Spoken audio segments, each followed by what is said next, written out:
नमस्कार दोस्तों, ये कहानी मेरे पड़ोस में रहने वाली लड़की की है।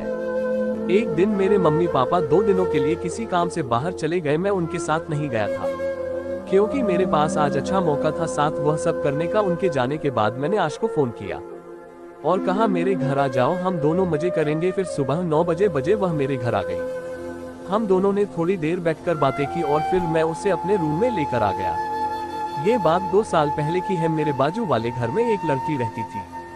उसका नाम आशी था। वह 12वीं क्लास में थी। जहां वह पढ़ती थी उस स्कूल में मैंने 12वीं में टॉप किया था। उसे यह मालूम था और इसलिए वह मुझे पसंद करती थी। आशी दिखने में एकदम गोरी थी। एक दिन मैं आशी के घर गया। उसके पापा ने मुझसे कहा, बेटा कभी हमारी बेटी पर भी ध्यान दे दिया करो, उसके डाउट क्लियर कर दिया करो। मैंने कहा जी अंकल जी, कर दूंगा। आप आशी को कह दीजिए कि वह संडे को मेरे घर आ जाया करे अंकल, नेहा कहते हुए उसी वक्त आशी को आवाज देकर बुलाया और मेरे सामने उससे कहा, तुम संडे को राज के घर चली जाया करो, राज तुम्हारी पढ़ाई में मदद कर देगा। वह मेरी तरफ देखकर हल्के से मुस्कुराई और हाँ में सर हिलाकर अंदर चली गई। अब आशी संडे को मेरे घर आ गई। वह जीन्स और टॉप में आई थी। उसे देखकर मुझे कुछ होने लगा। मैंने उससे पूछा, चाय पियोगी? उसने हाँ कर दी तो मैं चाय बनाकर ले आया। हम दोनों ने चाय पी और बातें करते रहे। मैं उसको अपने कमरे में ले गया। उसके बाद 2 घंटे तक मैंने उसको अच्छी तरह से सब कुछ समझा दिया और उसके डाउट क्लियर कर दिए। उस दिन वह काफी खुश हो गई थी। मैंने उससे कहा, वैसे तो संडे को आओगी ही, अगर बीच में कोई जरूरत पड़े तो आज जाना। वह मुस्कुरा कर चली गई। 2 दिन बाद वह फिर से मेरे घर आ गई। उसको कुछ दिक्कत आ रही थी तो मैंने उसकी मदद कर दी। मैंने महसूस किया कि उसका ध्यान पढ़ाई में कम और मुझ पर ज्यादा था। वह मुझे बहुत देखती थी और मेरी हर बात पर हंसती थी। वह बार बार मेरी तरफ देखकर अपनी जुल्फों को भी संभालती थी।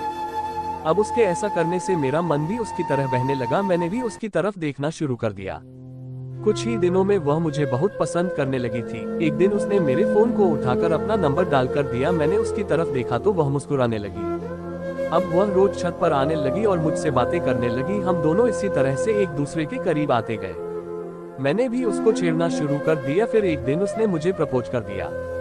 मैं तो पहले से ही उसे पसंद करता था तो मैंने भी उसे हाँ बोल दी। अब हम दोनों देर रात तक बातें करने लगे थे। फिर एक दिन मेरे मम्मी पापा 2 दिनों के लिए नाना नानी के यहाँ चले गए। मैं उनके साथ नहीं गया था क्योंकि मेरे पास आज अच्छा मौका था आशी के साथ फोर्स अप करने का। उनके जाने के बाद मैंने आश को फोन किया और कहा, मेरे घर आ जाओ, हम दोनों मजे करेंगे। उसने कहा, क्यों अंकल आंटी नहीं है क्या? मैंने हंसकर कहा, तभी तो बुला रहा हूँ। तो वह बोली, मुझे आज स्कूल जाना है, जान कला जाऊंगी। मैंने कहा, तुम एक काम करो, स्कूल जाने का बहाना करके सीधा मेरे घर आ जाओ और फिर शाम को चली जाना। पहले तो वह मना करने लगी मगर मेरे बार बार कहने पर वह मान गई। फिर सुबह 9 बजे वह स्कूल जाने के लिए निकली और फिर छुपकर मेरे घर आ गई। वह बड़ी ही प्यारी लग रही थी। पहले हम दोनों ने खाना खाया, फिर मैंने उसे कहा, बैठो कुछ देर बातें करते हैं। वह बैठ गई। हम दोनों ने थोड़ी देर बातें की और फिर मैं उसे अपने रूम में लेकर आ गया। उसके बाद 4 बजे तक हम दोनों अपना काम करते रहे। फिर 4 बजे वह अपने घर चली गई। अब मेरा जब भी मन करता है मैं उसे अपने घर बुला लेता हूँ और हम दोनों खूब मजे करते हैं। तो दोस्तों, आपको मेरी यह कहानी कैसी लगी कमेंट करके जरूर बताएं।